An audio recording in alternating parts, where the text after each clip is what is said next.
Bonjour à tous, content de vous retrouver aujourd'hui. On va aller voir quelque chose d'hyper intéressant. Moi, je l'ai mis en place sur mon Gmail ce matin, mais ça peut être sur votre messagerie de mail préférée. Vous allez pouvoir utiliser la décentralisation et la blockchain dans vos mails. Pour moi, c'est quelque chose d'exceptionnel en fait. Et vous allez comprendre pourquoi et tout ce quel est l'intérêt finalement de faire ça? Alors déjà il y a un airdrop, vous allez pouvoir gagner de la crypto-monnaie en faisant ça, mais c'est pas forcément le but principal. Il y a vraiment sur le long terme, je pense, un potentiel énorme à ce genre de choses, à ce projet qui s'appelle Ethermail, qui s'adapte sur vos plateformes principales de mail. Donc voilà, si vous marquez Ethermail par exemple sur CoinGecko, vous allez tomber sur un token qui n'est pas encore listé. Voilà. Et ce token là, il sera listé plus tard. Et quand il le sera, eh ben, vous allez en avoir si vous procédez à certaines étapes que je vais vous montrer aujourd'hui dans cette émission. Ceci dit, je vous embête pas plus, je vais vous passer l'introduction, on va parler de ça directement avant d'enchaîner avec quelques analyses. On a vu que le Bitcoin, au passage, il a un petit peu performé hier pour chuter à nouveau aujourd'hui. En fait, on range entre 20 000 et 19 000, grosso modo, depuis quelques jours, depuis même quelques semaines, plutôt entre les 18 et les 25 000. Voilà, pas grand chose, pas d'événement finalement spectaculaire sur les crypto-monnaies. Donc on va pouvoir justement aujourd'hui en profiter pour parler d'autres choses. Donc pensez à l'abonnement, au like si le contenu de cette chaîne vous plaît. Moi je vais vous passer la très courte introduction avant d'enchaîner directement dans le vif du sujet.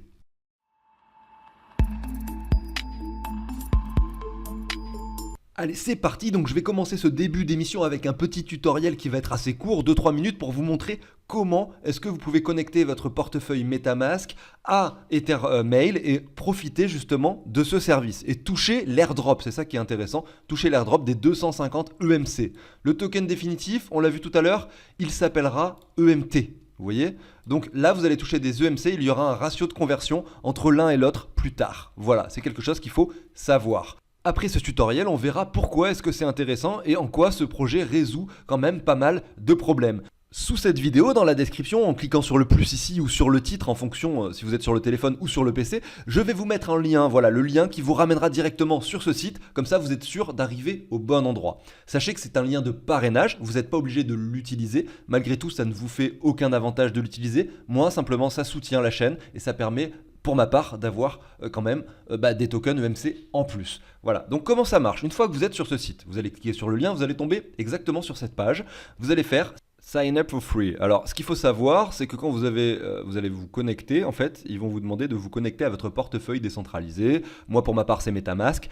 Si vous êtes nouveau dans les cryptos, vous n'avez pas de portefeuille décentralisé. À ce moment-là, j'ai fait un tutoriel également que je mettrai dans la description avec le lien de Ethermail, que j'ai créé sur TikTok, et j'explique comment est-ce qu'on crée un compte MetaMask. Tout simplement, en 3 minutes, c'est très simple. Donc, vous allez, dans un premier temps, créer un compte MetaMask, et dans un second temps, ensuite, faire cette procédure si vous n'avez jamais donc été dans les cryptos et que vous n'avez pas de compte MetaMask. Voilà, donc comment ça marche? Je fais ça, ils vont vous demander de répondre à un petit captcha. Et puis derrière, vous allez sélectionner MetaMask. Vous allez voir que ça s'ouvre ici en haut à droite. Regardez, MetaMask s'ouvre automatiquement parce que si vous avez créé un compte, c'est comme ça que ça fonctionne. Il vous demande quel compte vous souhaitez utiliser. Là, j'en ai qu'un, c'est pour l'exemple. C'est un compte que j'ai créé récemment. Donc là, vous validez, vous connectez. Vous voyez que le lien se fait. Et là, automatiquement, normalement, ça va peut-être prendre un peu de temps. Moi, quand je l'ai fait pour mon portefeuille perso, il a fallu que je le fasse plusieurs fois. Il y a eu quelques bugs pour au final ce que ça marche. Donc là, il me demande de signer encore. On va voir si là, c'est plus rapide ou pas. Et effectivement en fait là j'ai coupé un peu la vidéo, ça a pris à peu près 30 secondes et ça m'a affiché cette page. Voilà, donc ça y est, je suis sur Ethermail, donc ils me disent bienvenue, etc. Donc là, ils me demandent de rentrer un email de backup. C'est quand vous créez n'importe quelle adresse email, ils vous demandent un second mail au cas où si vous oubliez votre mot de passe ou autre chose. Donc là, je mets ça. Et derrière, voilà, il me dit, voilà, c'est bon, j'ai gagné mes 250 EMC, etc. Donc bienvenue. Donc vous voyez, c'était un tuto assez rapide. Il vous demande une dernière validation pour connecter votre MetaMask au protocole de Tor.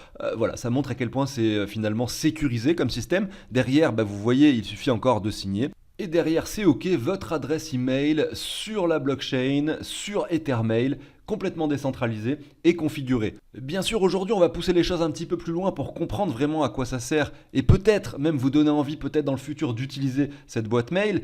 Mais avant ça, sachez que vous pouvez donc envoyer un lien, qui est dans ce premier mail que Ethermail vous a envoyé, à vos amis pour gagner 250 EMC supplémentaires à chaque fois que vous parrainez quelqu'un. De plus, vous avez un autre mail qui vous a été envoyé. Dessus, il y a un tutoriel qui va vous permettre de gagner 500 EMC supplémentaires. Alors, c'est vrai que pour l'instant, ça ne parle pas les EMC, on ne sait pas combien ça va valoir, on ne sait pas combien ils vont nous les convertir, etc. C'est vrai, mais c'est le jeu, c'est comme ça. C'est un projet qui est déjà en place, qui ont déjà un système qui fonctionne, avec un service qui fonctionne, et ils font un airdrop pour un token. Pour moi, c'est les meilleurs projets. C'est mieux que lorsque quelqu'un ou qu'un projet vous envoie en airdrop des tokens alors qu'aucun produit n'est encore sorti. Dans ce cas-là, c'est que de la spéculation. Là, on est sur quelque chose qui marche déjà. Et cette procédure qu'ils vont vous demander de faire pour gagner 500 EMC supplémentaires, ça va être sur votre téléphone d'aller mettre en seconde couche donc du coup votre Ethermail sur votre Gmail par exemple ou sur Outlook ou sur votre messagerie en fait tout simplement. Donc vous voyez en fait c'est très intéressant de le faire notamment parce que vous allez pouvoir utiliser cette messagerie décentralisée sur votre messagerie préférée que ce soit Gmail ou autre en fait. Et c'est ça qui est génial, c'est qu'il y a une intelligence derrière tout ça. On sait que le Web3 va être adopté massivement dans les années qui viennent, mais le mieux c'est de le faire sans que les gens s'en aperçoivent. Alors là c'est encore compliqué pour le faire. Aller mettre son Ethermail sur Gmail, il y a une petite procédure un peu compliquée, mais dans quelques années ça sera peut-être beaucoup plus simple et tout le monde utilisera le Web3 sans même le savoir, j'en suis convaincu, tout en continuant à utiliser leurs services favoris. Donc il y aura des partenariats entre des projets Web3 et des grands groupes comme Google ou autres pour faire le lien entre tout ça. Et les données ne seront plus stockées sur des serveurs de Google mais seront de plus en plus décentralisées, j'en suis sûr. Donc ça va être petit à petit. Bien sûr, pour le coup, ça vous fait gagner 500 EMC supplémentaires, donc je vous conseille de le faire, juste pour ça. Et en même temps, c'est cool en fait de voir comment tout ça s'enclenche, comment ça marche, etc. Créer son MetaMask, aller dans la finance décentralisée, commencer à faire son premier pas dans le Web3, avoir un airdrop, qui sait, peut-être que c'est ces EMC, peut-être que plus tard ça vaudra 10 euros, c'est pas beaucoup, mais peut-être que ça vaudra 100 euros ou 200 ou 1000 euros, parce que c'est déjà arrivé dans le secteur des crypto-monnaies qu'il y ait des airdrops à base de 2000 euros, 3000 euros. Je peux vous donner l'exemple d'Uniswap, c'était en novembre 2020, il y a 2 ans pile poil, j'avais eu un airdrop tout simplement parce que j'utilisais MetaMask et parce que j'utilisais Uniswap, un service qui fonctionnait déjà depuis très longtemps, ils ont lancé leur crypto, et bien voilà, ils m'ont donné tout simplement 2000 euros de leur token, comme ça, voilà, comme ça.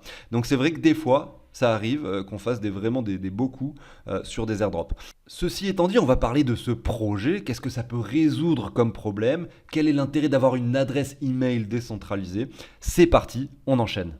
Alors, on va voir également, justement, à quoi va servir le token, la crypto-monnaie que vous allez peut-être gagner en airdrop. Eh bien, tout d'abord, il faut savoir, on va pas aller loin, on va rester sur leur site en fait, parce qu'ils expliquent vraiment pas mal de choses. On va se contenter de ça. On va voir qu'en fait, voilà, il y a 320 milliards de mails qui sont envoyés chaque jour. Ça paraît énorme, 320 milliards, c'est un truc de fou en fait. 320 milliards d'emails qui sont envoyés chaque jour. Et ces mails-là, eh bien, on sait que ça pollue la planète, ça c'est une chose, ça consomme de l'énergie, ça c'est une chose également. Mais ce qu'on sait également, c'est qu'il y en a parmi, je sais pas, là c'est pas écrit, justement, j'aurais bien aimé voir ce chiffre, combien de pourcents de ces 320 milliards sont de la publicité? Combien vont dans les spams finalement? Combien de ces emails ne sont vraiment même pas ouverts et même pas lus? J'aimerais bien savoir cette proportion et la connaître. On la connaîtra pas malheureusement, sauf après quelques recherches que je ne vais pas faire. Mais je sais que c'est énorme et je pense que c'est plus que 50%. Moi en tout cas sur ma boîte mail, c'est plus que 80%. Voilà. Donc là, il détaille 2 choses. Les problèmes que posent les emails d'aujourd'hui, les solutions que peuvent apporter les emails décentralisés. Donc aujourd'hui, les emails sont centralisés, ça passe par un protocole qui renvoie les mails d'un endroit à un autre, etc., qui est complètement centralisé finalement, qui est beaucoup moins sécurisé qu'un réseau comme celui de la blockchain d'Ether, qui permet même d'envoyer de l'argent d'un point A à un point B, tout simplement en évitant la double dépense. Donc une blockchain, c'est la chose finalement la plus sécurisée qu'on puisse avoir, probablement bien plus que ces vieux protocoles qui sont utilisés encore aujourd'hui pour les emails. Donc oui, avec ces vieux protocoles, il y a un risque de hack, il y a un risque de cyberattaque beaucoup plus important. Et d'ailleurs, c'est ce qu'on voit en ce moment, et le contexte mondial n'aide pas à résoudre ce genre de problème. Ensuite, il parle de spamming by marketers. Oui, donc les annonceurs, ceux qui font de la publicité, eh bien, ils vont pouvoir obtenir des listes d'emails énormes et de façon très simple, en achetant ces listes d'emails pour 3 fois rien ou même en les trouvant gratuitement parce qu'il y a des hackers qui vont aller avoir piraté un site, par exemple, comme d'ailleurs Ledger s'était fait pirater il y a quelques années où toutes les adresses email avaient été récupérées, avec même les adresses postales, c'était quand même un peu grave. Et bien derrière, toutes ces adresses deviennent publiques et ben voilà, les annonceurs vont les récupérer et faire de la publicité facilement. Donc c'est des mails, c'est des spams que vous n'allez pas lire, ouvrir et qui vont tomber dans votre boîte mail et qui vont pourrir votre boîte mail. Donc ça, c'est un problème que je pense nous avons tous expérimenté. Ensuite, nos données personnelles, finalement le fait que ça reste privé, comment ça se passe? Eh ben, en fait, en réalité, aujourd'hui, on a des entreprises qui gèrent les mails, par exemple Google, par exemple Microsoft avec Outlook et d'autres, qui donc proposent des services gratuits. Donc vous avez bien vu, vous envoyez un mail que c'est gratuit, vous en recevez, c'est gratuit, vous utilisez des messageries, des services qui sont gratuits. En revanche, eux, ils vont en contrepartie prendre vos données, les garder, les revendre, faire ce qu'ils veulent avec en fait. Enfin en tout cas peut-être pas ce qu'ils veulent, il y a des lois qui sont là derrière, mais les lois à chaque fois elles sont plus ou moins contournées. C'est ce qui est écrit grosso modo ici, hein. C'est que grosso modo il y a des règles qui sont mises en place, mais à chaque fois ça reste quand même centralisé, c'est un système qui est centralisé donc ce sera jamais parfait. Voilà. Ensuite, voilà, donc au niveau des problèmes, il reste 2 points, et les 2 derniers points concernent finalement la blockchain aujourd'hui, qui n'est pas encore hyper adaptée pour le Web3 et pour les emails décentralisés. Donc c'est des choses qui vont évoluer à l'avenir, mais qui pour l'instant sont encore à l'heure d'aujourd'hui pas adaptées. Ils expliquent que si on veut utiliser une solution, donc par exemple Google, pour continuer à envoyer et à recevoir ses mails, en étant sur Ethermail, eh ben, on a quand même un problème d'anonymat, c'est-à-dire qu'on ne peut pas avoir de communication anonyme, c'est impossible. Et là, ils expliquent dans ce point-là qu'il y a un problème de décentralisation sur les standards du Web3 et que pour l'instant, regardez, envoyer et recevoir des emails entre les applications traditionnelles, et c'est vraiment très compliqué. Les adresses ne reçoivent pas automatiquement des alertes des activités qu'il y a sur le Web3. Donc là, on parle d'un problème également de communication entre les applications traditionnelles et les applications décentralisées. Donc c'est quelque chose qui devrait évoluer avec le temps. Maintenant, au niveau des solutions, qu'est-ce que Ethermail peut résoudre comme problème? Alors le premier point qui semble être quelque chose de très technique mais expliqué en 2 phrases, honnêtement pour moi c'est incompréhensible, mais ils expliquent en fait comment est-ce qu'ils font le lien entre le fait que vous ayez un wallet décentralisé et votre boîte de réception, comment est-ce que les deux sont liés et comment est-ce que on arrive à encrypter des emails pour les décrypter grâce à une clé privée, comment est-ce qu'on arrive à voir tout ça de façon décentralisée. Voilà, c'est quelque chose de très compliqué qui concerne plutôt les développeurs. Voilà, quelqu'un qui serait vraiment dans le développement web, notamment le développement blockchain, pourrait probablement comprendre plus en détail et faudrait aller se renseigner bien sûr là-dessus. Mais c'est pas avec ces 2 phrases que je vais pouvoir vous expliquer exactement comment tout le protocole de Ethermail fonctionne.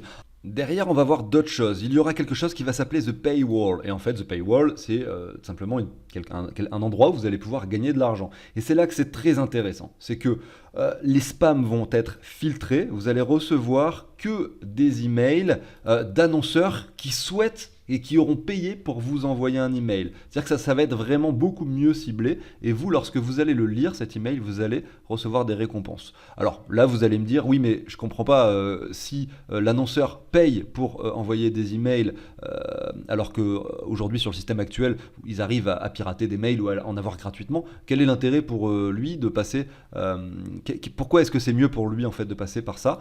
Tout simplement parce qu'en fait là, il va payer, mais il va être sûr que vous allez lire le mail et il va être sûr que ça va être quelque chose qui vous intéresse tout simplement. Donc ça porte une valeur ajoutée bien plus importante, bien plus ciblée, et donc pour lui il y aura un intérêt finalement à payer ce genre d'annonce. Donc ça va, en fait vous allez avoir la possibilité de contrôler votre paywall, c'est comme ça que ça va s'appeler, donc sur plein de préférences. Vous allez dire voilà, je veux recevoir plutôt des pubs là-dessus, etc.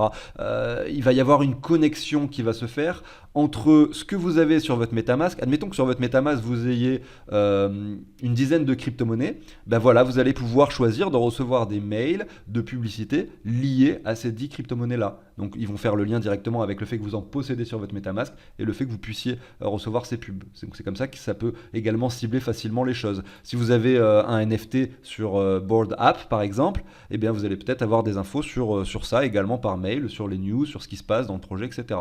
Donc c'est très bien parce qu'en fait ça va vous cibler automatiquement les mails sans que vous ayez rien à faire et vous allez pouvoir quand même les customiser si jamais vous le souhaitez. Là justement il parle des subscriptions, donc ça veut dire qu'en gros il va y avoir des agrégateurs d'emails, donc les annonceurs vont pouvoir utiliser ce service en échange de EMT et pouvoir cibler leurs annonces. C'est ce que je vous disais tout à l'heure. Mais n'importe qui pourra le faire, même moi je pourrais le faire si je veux, je pourrais vous faire de la pub par email, par exemple imaginons je crée mon token CryptOrganize, toutes les personnes qui en possèdent, je vais pouvoir leur faire et leur cibler de la pub tout simplement et de façon très simple parce que ça sera connecté à leur MetaMask, vous voyez.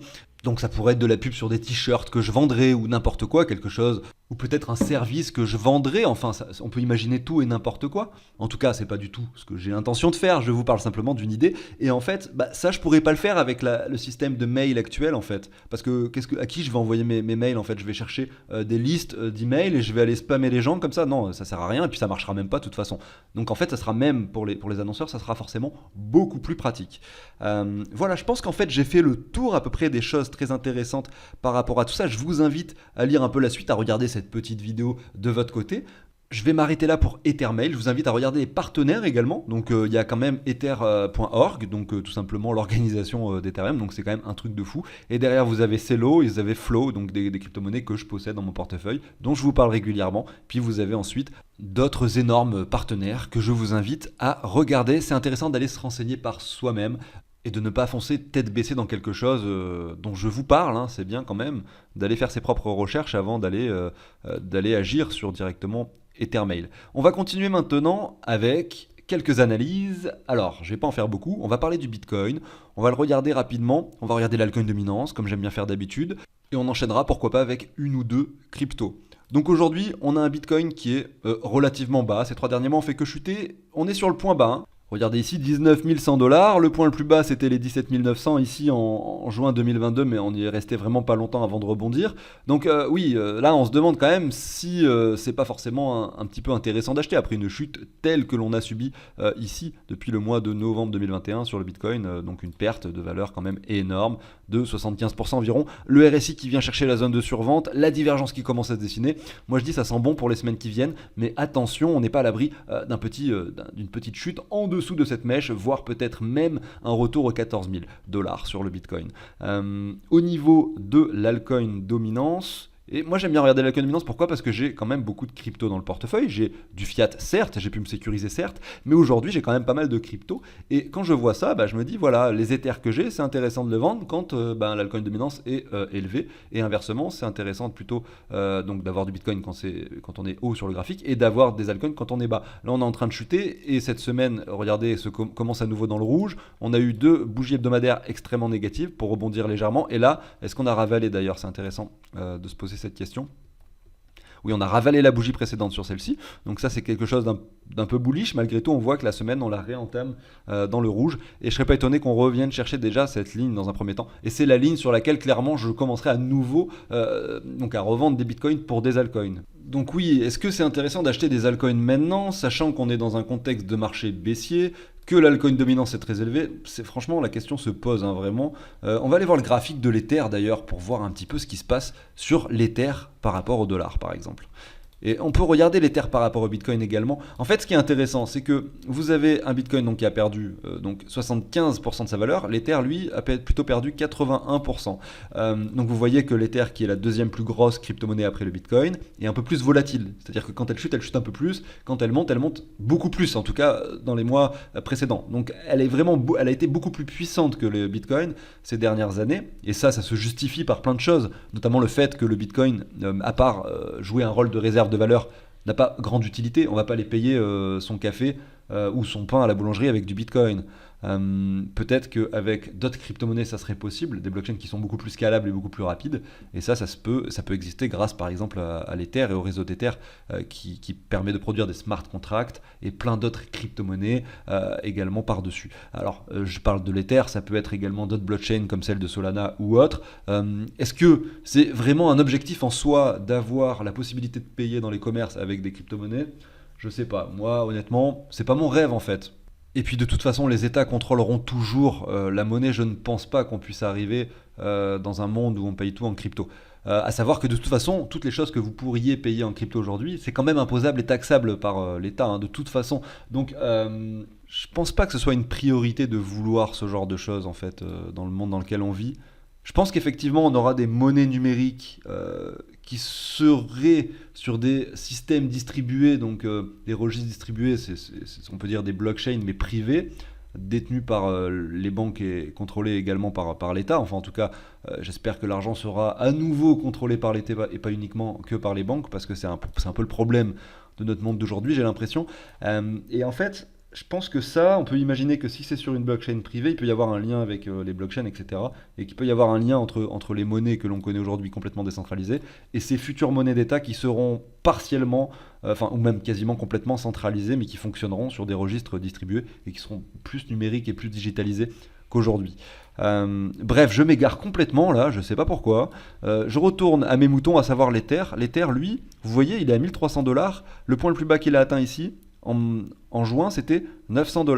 Donc le Bitcoin, on l'a vu, lui, a énormément chuté. Aujourd'hui, il est quasiment sur le même point que ce qu'il était ici en juin, alors que l'Ether est beaucoup plus haut. Voilà. Alors sur le graphique, là, ça se voit pas des masses, mais si je me mets en logarithmique, ça sera peut-être plus visuel. Vous voyez, on est quand même plus haut ici.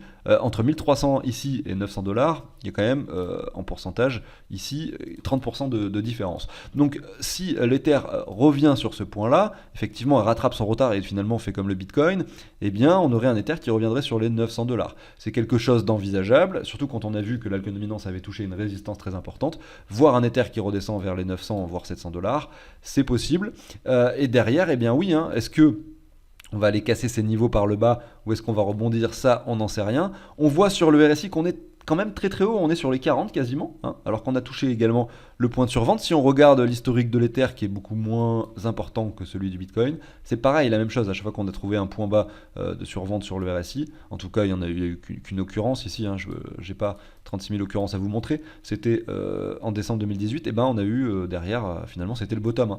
Donc est-ce que là c'est le bottom? Je sais pas. Est-ce qu'on va aller plus bas et dessiner une divergence? J'en sais rien. En tout cas, sur le court terme, j'aurais tendance à penser que les altcoins et donc l'Ether pourraient chuter facilement en dessous des 1000 $. Mais sur le moyen long terme, c'est vrai qu'un retour, donc si on reprend finalement toute cette chute-là et qu'on regarde un Fibo et qu'on regarde la zone de short, entre les 3000 et les 3900, c'est très envisageable, hein, sur le moyen terme au niveau de l'Ether. Voilà. Après, on peut très bien s'arrêter si le mouvement est beaucoup moins puissant aux alentours des 2300, c'est les 38,2 le premier arrêt. D'où la raison pour laquelle, de toute façon, quand on investit, on n'essaye pas d'acheter tout sur le même point, de revendre tout sur le même point. Voilà, on a des paliers à se mettre, etc. Déjà, 2300, c'est un bon niveau pour sortir et se sécuriser si jamais on devait investir aujourd'hui, par exemple, dans l'Ether.